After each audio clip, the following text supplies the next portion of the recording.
All right, popped right up. Guess they might have been fixing their internal problems that was jamming up the going live. Talking about the platform here, YouTube Live. Hello, good morning, and welcome to this Dawn Busters Taste Challenge. I have two American blended whiskeys. They're both 80 proof, and one is very well known and one is not particularly well known, although some viewers do know about it. This is Seagram 7 Crown, the best-selling American blended whiskey. Don't know why it has 7 crowns. Must be some Kabbalah reference if you study the history of who owned Seagrams from the 1920s until 2000. But anyway, it's got this nice notch in the back for putting it on the rack. There's some information on the back: 75% grain neutral spirits, 25% straight whiskey. There's the embossment. Pretty brown bottle. Brown is good because it protects it from the light. These bottles run around $15, so it's not expensive whiskey, but moderate price for American blended whiskey. Some of them can be expensive, like Rebecca Creek and TX. Those are like craft blended whiskeys, and they may be good. I'm not disparaging them. I've never had them. I can't pass judgment on them. Just I can evaluate the price, though. It's expensive for this type of product. All right. Anyway. American blended whiskey, Canadian blended whiskey, Irish blended whiskey, blended Scotch whiskey. They're all pretty much the same thing, except that the main difference is that American, in the United States, they're allowed to add unaged grain alcohol, unaged, raw. Whereas in Canada, Ireland, Northern Ireland, and Scotland, it has to be aged at least 3 years, okay? I don't know why the U.S. has that exception, maybe just to make it easier or something. I couldn't explain it because I don't know the reasoning. But anyway, not only is this the top selling American blended whiskey, it's one of the top 10 selling whiskeys of any type in the United States. From Diageo, Guinness Beer Company. Now, sorry, the umbrella Guinness came up with this name Diageo around 2000 as an umbrella company.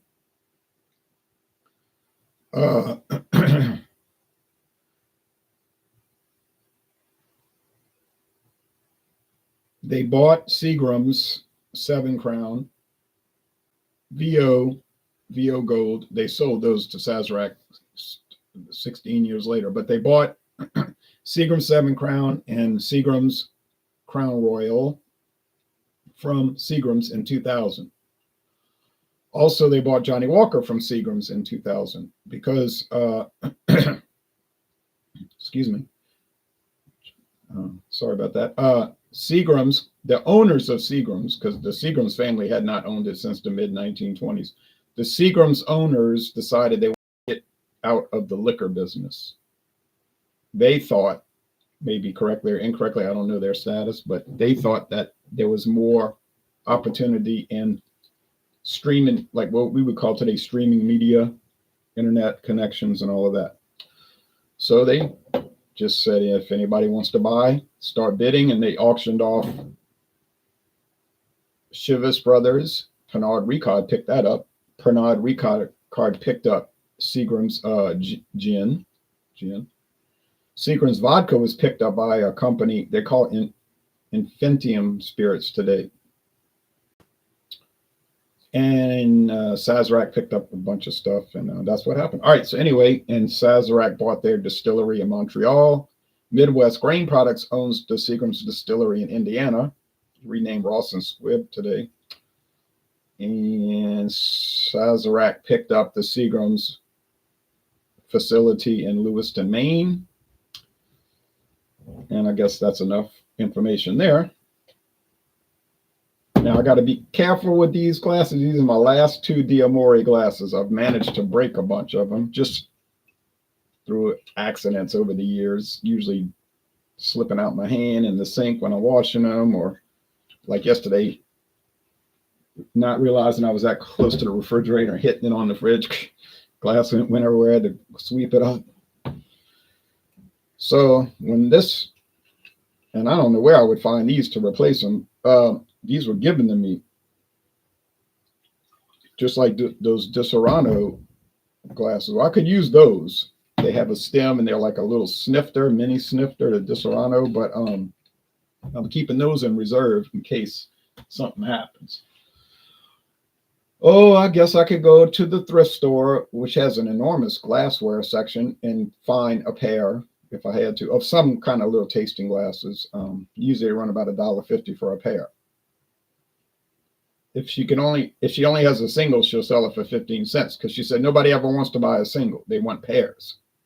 Doesn't matter what kind of glass, wine glasses, whiskey glasses, the little snifters, sherry, the little sherry glasses, because she said they only want a pair. So if you find a single, she just sells it 15 cents, because otherwise no one would ever even want it really for free. I don't think so. There you go on that. Joe Cobb says, morning, Ron, making some breakfast sausages. I had a little two frozen breakfast sausage biscuit things from Tennessee. Not really enough to eat, but I put some Swiss cheese on each, and they were good, and some hot sauce, Piggly Wiggly hot sauce, and they were good. Breaking glasses is always a bad feeling. I know, and I've had that bad feeling. I bet it's been 20 times since I started this project in 2010. And then you always say, oh, if you would not have, it wouldn't happen. But that's why it's an accident, because you're not thinking it's going to happen. Like doing this, like there's a desk here where I have this sitting on another desk. This is an office desk. And doing like that and hitting the glass and it, oh man, it's just so aggravating. Okay. The appearance, they're about the same. What you call copper. I didn't pour enough Seagrams. I'm trying to nurse this bottle. I got about 30% left, 35% left, and I'm trying to nurse it. I will have to repurchase it, because this is the prototype. I mean, if you're going to do blended whiskey, you got to have this one. This is like your standby. You say, why you don't have Jack Daniels for bourbon? Oh, well, yeah, that's you got me there, because, but I got Jim Beam, that's another prototype. Accidents happen. I walk around in socks all the time. If I break glass, I got to clean it very well. Do not want glass on my foot. I know I'm the same way. Same situation here. Let's look at the website. There's no website listing for Kentucky Gold, so there's nothing to show you. I can show you a liquor store website where they make all these great claims about it. Oh, it's wonderful on its own. It's charcoal filtered. It's aged to perfection and all of that. All that is something they got from the distributor who got it from the distillery. They call that a sell sheet. And of course, every sell sheet's going to talk about how fabulous it is. I don't care what it is. It could be a cheap wine like Wild Irish Rose, and they're going to just talk about, the fabulous qualities of it. Well, there it is. Well, you could still find old bottles with the little small 7 on it, but they wanted them to be more bold and to stand out. So they put that. And it's what is that color? Like linen. The background is linen. The writing is brown. It's not black, it's brown. And then they've got and a red 7.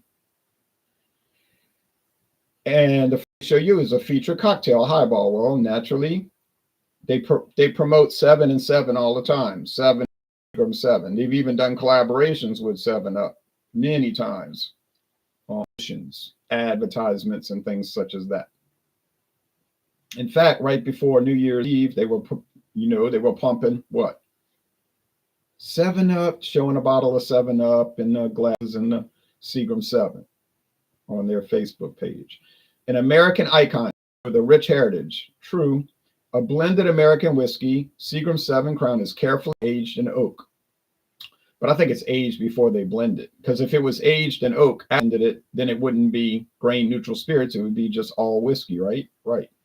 With its smooth taste, I'll agree, and creamy vanilla finish, I sort of agree there. Seagram 7 Crown, they never have fixed this grammatical error. Seagram 7 Crown, approachable and smooth taste. It should be what? 7 Crowns, apostrophe S, possessive. And smooth taste profile stands up against these biggest shot brands like Kentucky Gold. And its signature, the 7 and 7. Nose, alluring, clean, and crisp with a hint of citrus. Smooth, creamy vanilla finish. All right. And there you go. Now they do make some variants. Like, oh, there's there you go, 7-Up. Obviously they're 7-Up with permission, but why would 7-Up care? Why would that company care? Meaning KDP, Dr. Pepper. Why would they care? Because they make, that's what most people buy 7-Up for anyway. It's mutually beneficial. Here's the, oh, what are some other, hey, wait a minute. What happened to their other, it's saying our whiskeys, but I don't see anything else. They used to have apple, cinnamon. Huh. Notice they're not showing that. Oh, they must have cut those. They need to clean up their website and just say our whiskey and fix that grammatical error. Okay, well, no great loss. Although the Seagram's, I did think the Seagram's apple was quite good. I never tried the cinnamon or the salted caramel versions. I would try those if I could get a good deal on it.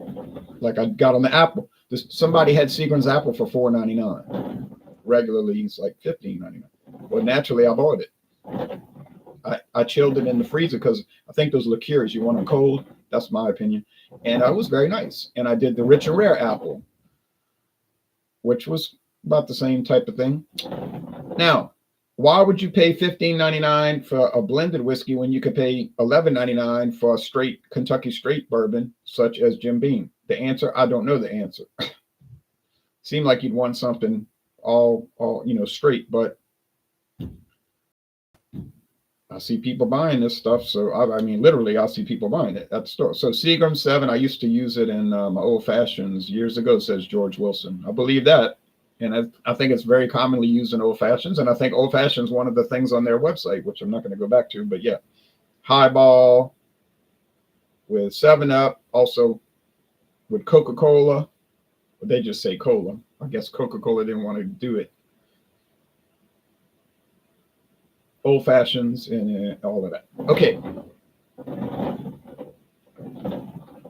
Yes, this series has been very challenging. Kentucky Gold does not stand out. It tastes like all the rest of them, which I guess is a good thing because that means it doesn't have any weird or unusual flavors that would make you say, "Ooh, what's up with this thing here? Why does it taste strange?" Like some of these Heaven Hill brands I've tried, they do have weird and unusual,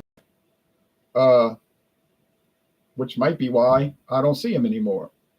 Tastes like honeydew melon. Well, I'm not against honeydew melon, but I don't think whiskey should have that flavor. Now, because I've noticed most of those brands have faded away from my area.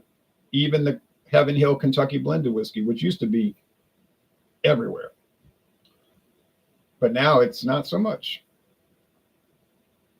But I'm not going to say Kentucky Gold is everywhere because it certainly isn't.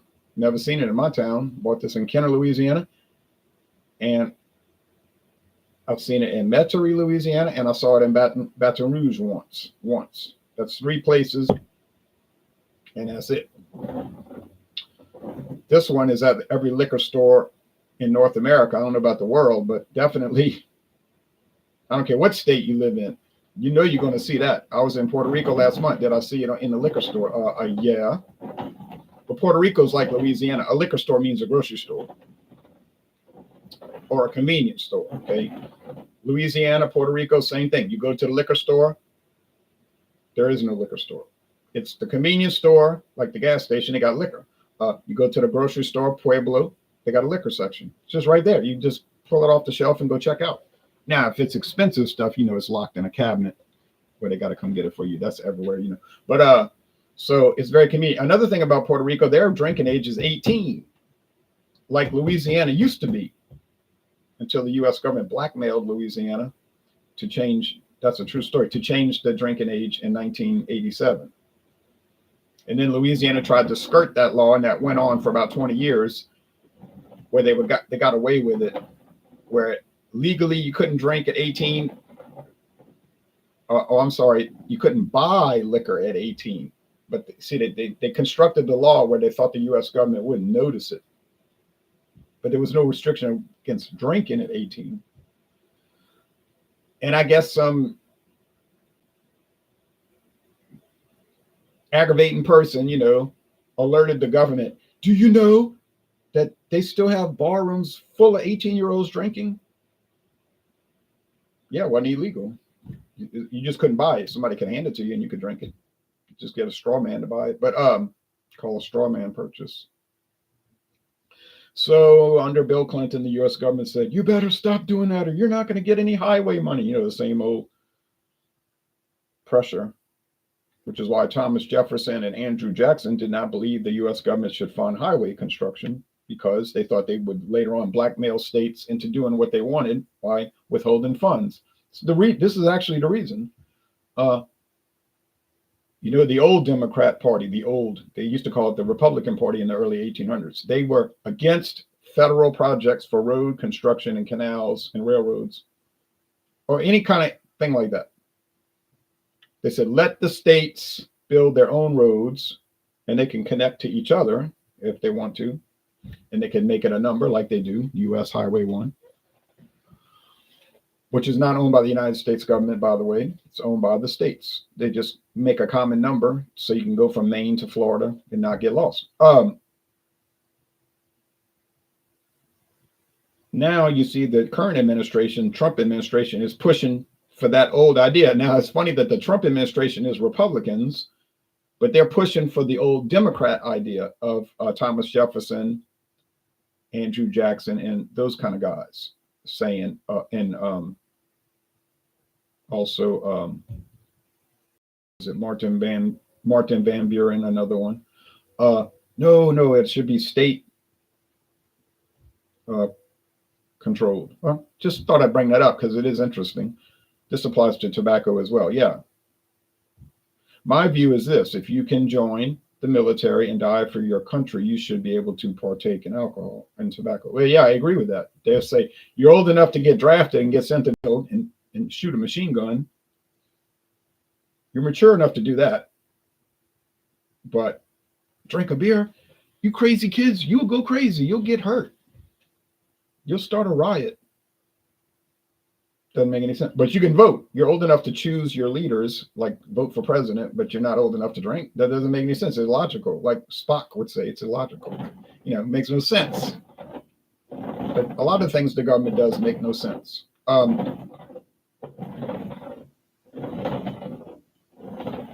Now, some people are going to say, you're libertarian. Well, I believe in liberty. Don't you? No, you don't. You're like a lot of people. You believe in control. Control. Well, is that what America was founded for? Control? Maybe what? Maybe it was. Maybe it was a big trick. Okay. Well, there was an American patriot back during the colonial days when the revolution started. He was against the revolution, but he was a patriot. He believed in freedom. He said, it's a scam. I can't remember his name. I have to look it up. He said, it's a sham. It's a scam. I'd rather be ruled by a tyrant 3,000 miles away than 3,000 tyrants 1 mile away. Think about that. I'd rather be ruled by a tyrant 3,000 miles away than 3,000 tyrants 1 mile away. And now, of course, the United States is much more regulated, much more heavily regulated than anything Great Britain ever did. I mean, their regulations were like basically none. And then people are going to say, no, taxes. It was a 1 penny tax on tea. We can't have this. A 1 penny tax. We're have a revolution because of a 1 penny tax on tea, of all things. But now we're free now. We can have an income tax, 15% on your income, and property tax. Oh yeah, great. That's great. But you can't talk to people about it because they go crazy. You can't talk to most Americans about that. They go crazy. They'll start accusing you. You hate America and all. It's like, man, you don't understand. Are you just a super patriot? That's a word people use to describe someone who cannot listen to reason. They're just a flag waver, super patriot. They can't listen. They won't listen. They know everything. And it's very hard to talk to people that know everything. I used to teach high school. I did that for over 20 years. It's very hard to teach students who know everything. I had students like that, knew everything, didn't know nothing, but they'll make you think they know. They want you to think they know everything. They're gonna argue with me about World War II. I'll say, you don't know anything about World War II.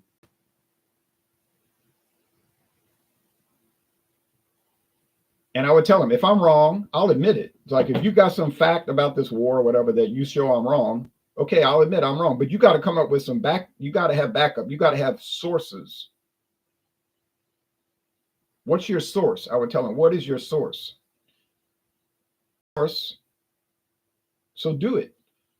And their answer would be, I just feel that you're wrong. I said, oh, I just feel that you're wrong. That's not a source. And that would be the end of the discussion. I said, that's it. Discussion's over. Come up with a source, do good research. Don't give me this. I never got in trouble for that because I wasn't wrong. And no principal was going to tell me I was wrong because, well, most of my principals didn't know a thing about history. These smell, it's like somebody was telling me earlier this month, Jack Daniels is not a bourbon. And he was getting all loud and telling me, you're wrong, you're wrong. I said, I'm not wrong. It is a bourbon. And he sent me a source saying, he said, see, this proves I'm right. I said, no, actually, it proves you're wrong. You didn't read it carefully. It says they choose not to market it as bourbon. That's what the source said. Although Jack Daniels meets all the criteria for bourbon, the company chooses not to market it as bourbon. They'll make it not a bourbon. They just call it Tennessee whiskey. Well, of course, it is a Tennessee whiskey. It's made in Tennessee. Jim Beam could, tonight, this very night, Jim Beam could decide, okay, from now on, it's called Jim Beam Kentucky Whiskey. Fine. They can market it that. Jim Beam Kentucky Whiskey. Doesn't mean it's not bourbon.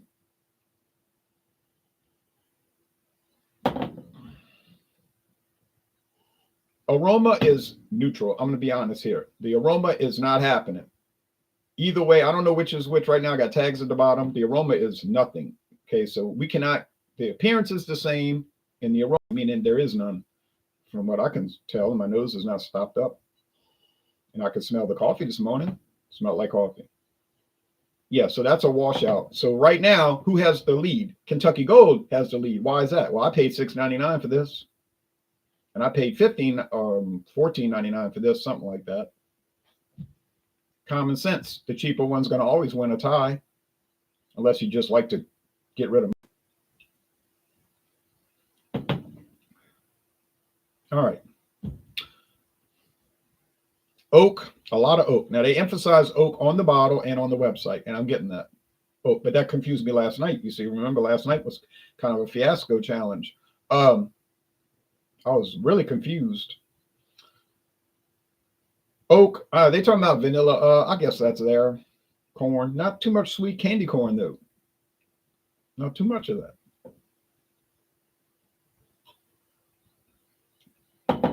And not too much of that sugar water flavor. Now, I'll tell people all the time, to me, bourbon tastes like sugar water.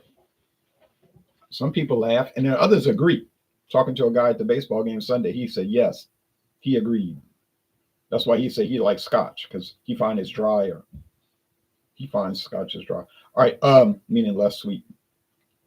Over here, well, this might be sweeter, and it might have more vanilla, but that's a maybe, a might. They're both medium bodied and they both finish pretty dry. That's common now. So that's not really a remarkable statement, because I bet you almost every whiskey I have in my cabinet back in the other room, bourbon or blended, is going to have that medium body and a dry finish. Okay, that's just a common thing. Like beer reviews, I always say, has a medium body and a dry finish. Now, some people will say, oh, you always repeating yourself. Well, that's what they have. All right. I'm not going to make up descriptors just to make up descriptors so every video is different. Okay, that's what beer has. They have a medium body, typically, not always, and a dry finish. Are there exceptions? Well, of course, there's exceptions. But the general rule is, the general characteristic is that's what they have. Whiskey, same, have a medium body and a dry finish.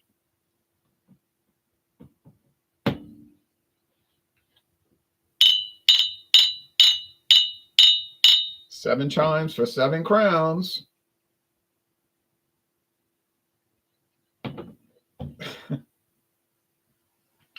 Does this taste pretty regular? It tasted pretty regular.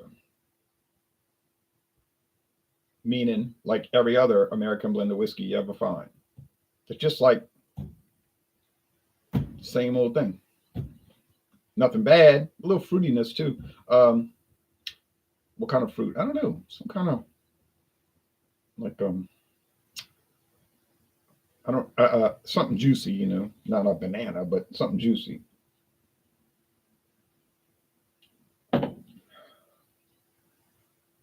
Basically the same thing, but this one seemed a little less crafted, like a little less refined. Which I'm thinking is cookie gold because that's why, you know, it's $6.99. That was not a sales price either. That was just a regular price on the shelf. Wasn't like a special offer. I'd tell you something right there about it. Funny thing is it really doing worse today, this morning, in the dark at dawn? No, not really. Could Heaven Hill have improved their products over the years? Yeah, well, yeah, that anyone can do that. It seems to be the case because I'm telling you right now, 9 years ago when I started tasting these blended whiskeys, the Heaven Hill especially was seen really whack, like out of whack, you know, as people say, really off track. Like, it's like, why does stuff all taste like, and it was always that same weird off flavor, like honeydew melon. I'm like, I can't get over this. And I don't think my palate changed. It was just that something, they improved something. And that's always a possibility that, you know, they got a new distillery master and he was like, what is all of this that we selling? And they might have said, oh, it's cheap. No, the bums don't care, you know. I mean, you could just hear them in a private meeting. The bums don't care. But the distillery master might have said, well, I care. I didn't take this job to put out bum juice, you know. If it's going to have our code on it, because not their name, quality control distillers, but they know that's registered with the U.S. government as Heaven Hill. He said, you know, I'm just theorizing. If it's got my code on it, it's going to be quality. Now, if you don't like it, you can quit, retire, whatever, buy out, whatever. It ain't coming out this distillery being bum juice. Let blank blank make that. You know, fill in the blank, a different company. Let them put that out. Could happen, I guess. Now, Seagram's always was kind of like a better regarded brand, so there probably wasn't any sort of discussion like that. Now, does this company put out some lesser light stuff? Yes, I got a bottle. It's coming next. Well made. In other words, made for the well. You know, it's a well whiskey. It's for the bar rooms. When you say, give me a Coke and whiskey, that's what they're going to give you because it's cheap. Not way cheaper. Maybe it's like $11 instead of $15. But I found it. Couldn't believe I ran across that. The guy sold it to me for $9. I knew that was cheaper than normal, so I bid on it. I bid because I knew it. Now another store had it, but they wanted too much. I said, the price they want, it's not a fair price. So I just skipped it. Didn't buy it. Of course, all liquor companies put out some low grade stuff. That's just a common thing. They put out mid-range, low grade, and high hat. Look at Jim Beam. They put out regular Jim Beam. That's mid-range, kind of lower mid-range, right? They put out some high hat stuff. They got Jim Beam variants that's going to cost you $40, $50, which is high for Jim Beam. You know, not high for whiskey, but high for Jim Beam. And then they put out some really low grade, like Jim Beam's 8-star. I know where to find that.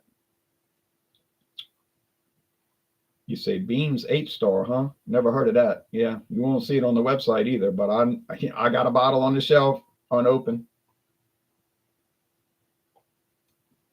It exists. I'm going to say this is the Seagram 7 Crown, but I'm going to give it a loss. And I'm going to tell you why, because I don't think it's running ahead of the game like it should. It should be, for the price point, $10 difference. I mean, if it's $10 more expensive, it should clearly be $10 better, and it's definitely not. It might be arguably better, but it is definitely not $10 better. And I can find better uses for $10 than to just buy a label.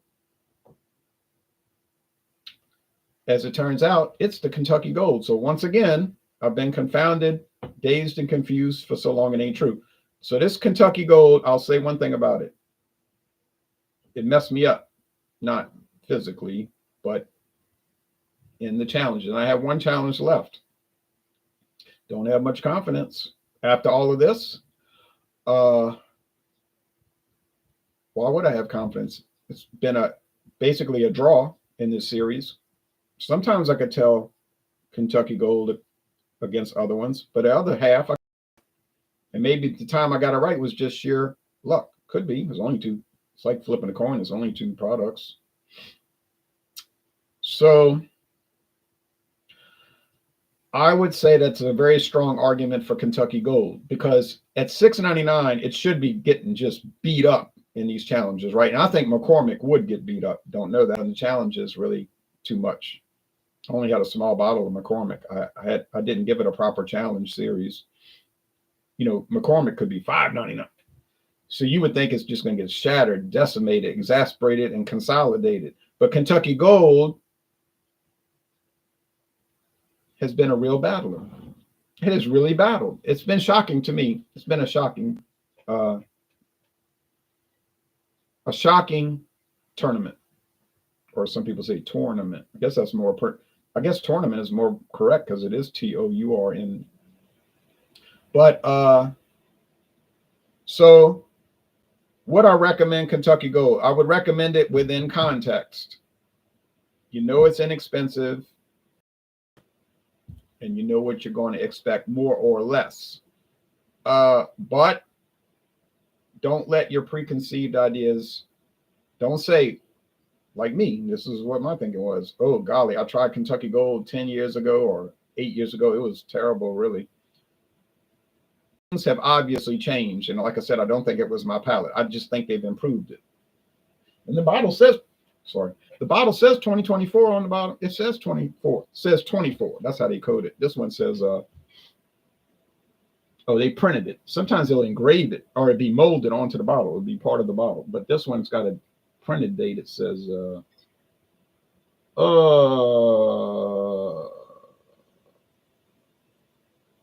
2020 bottle, 239th day. Okay, gotcha. 239th day of 2020. But I bet you I didn't buy it till 20 or 21. But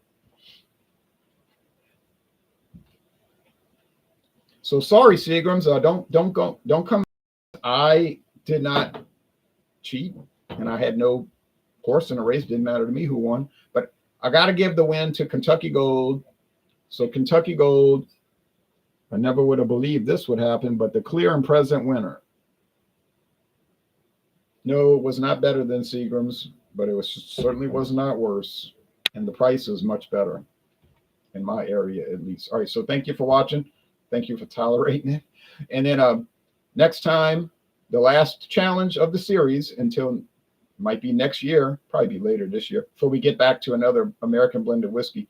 The next and final challenger will be a product that you probably won't see, maybe at a bar room or a restaurant.